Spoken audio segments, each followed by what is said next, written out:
Hai, jumpa lagi dengan seri Belajar BIO, Belajar Biologi itu Oke, bersama Memlis. Kita masih di bab yang kelima tentang hereditas. Kali ini kita belajar bagaimana cara menghitung macam gamet dan hubungan antara jumlah sifat beda dengan rasio fenotip F2. Cara menghitung jumlah macam gamet, kita memakai rumus 2 pangkat N, di mana N itu adalah jumlah pasangan alel heterozigot. Nah, jenis gamet dapat kita ketahui dengan menggunakan diagram Garpu. Langkah-langkahnya, pertama, alel heterozigot dituliskan secara terpisah, sedangkan alel homozigot dituliskan satu saja.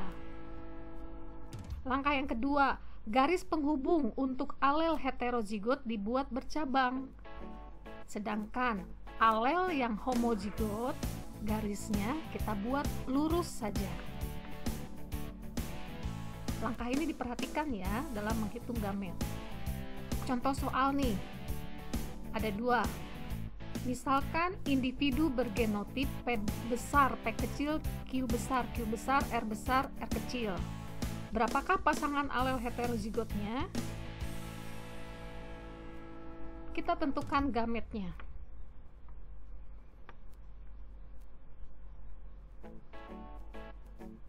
Nah, pasangan alel heterozigotnya di sini ada 2, yaitu P besar, P kecil, dan R besar, R kecil. Jadi 2 pangkat 2 sama dengan 4 jenis.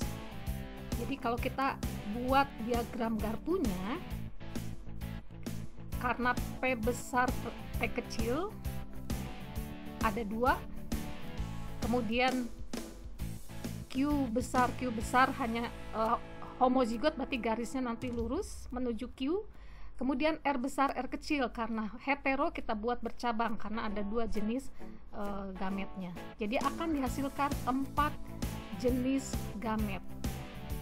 Soal yang kedua, tentukan gamet untuk individu yang bergenotip A besar, B besar, B kecil, C besar, C kecil, D besar, D besar. Kalau kita lihat di sini, jumlah pasangan alel heterozigotnya ada 2, yaitu B besar, B kecil, dan C besar, C kecil. Jadi 2 pangkat 2 sama dengan 4. Jadi kalau kita buat diagram Garpunya seperti ini.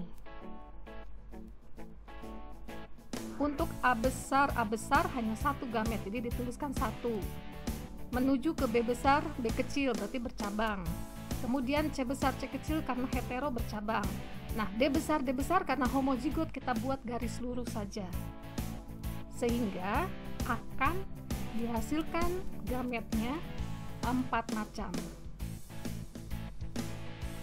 yaitu A besar, B besar, C besar, D besar, A besar, B besar, C kecil, D besar, A besar, B kecil, C besar, D besar, dan A besar, B kecil, C kecil, D besar.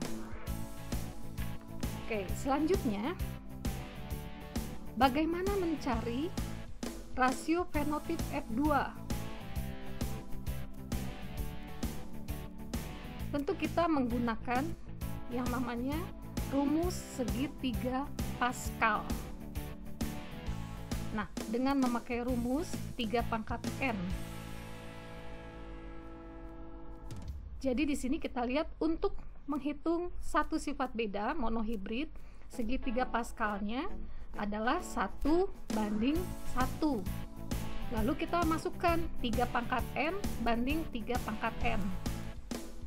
Secara berurutan, pangkatnya itu dari kanan ke kiri kita tulis pangkat mulai dari 0, kemudian ke arah kiri itu 1 ya, berjenjang. Maka didapat 3 pangkat 1 dan 3 pangkat 0, jadi 3 banding 1.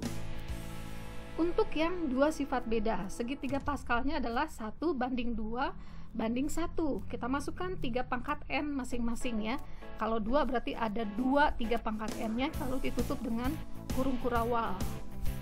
Nah, masukkan pangkatnya itu 0 dari kanan ya, kemudian 1 dan paling kiri itu 2, sehingga didapat 9 banding 3 banding 3 banding 1. Bagaimana dengan 3 sifat beda persilangannya? Rasio fenotipnya dari segi 3 Pascal didapat 1 banding 3 banding 3 banding 1. Masukkan 3 pangkat n-nya. Kalau yang 3 berarti ada 3 pangkat n lalu ditutup dengan kurung kurawal. Seperti ini. 3 pangkat n-nya ada 3 lagi. Kita tulis lalu dipisahkan dengan kurung kurawal. Dan yang terakhir 3 pangkat. Nah, kemudian dari kanan kita buat pangkatnya 0, 1, 2, 3. Sehingga didapat perbandingannya 27, 9, 9, 9, 3, 3, 3, 1. Mudah kan mencari rasio fenotip F2-nya? Nanti kita akan lanjutkan di video pembelajaran berikutnya tentang penyimpangan semu hukum Mendel. Terima kasih sudah menyimak. Sampai jumpa.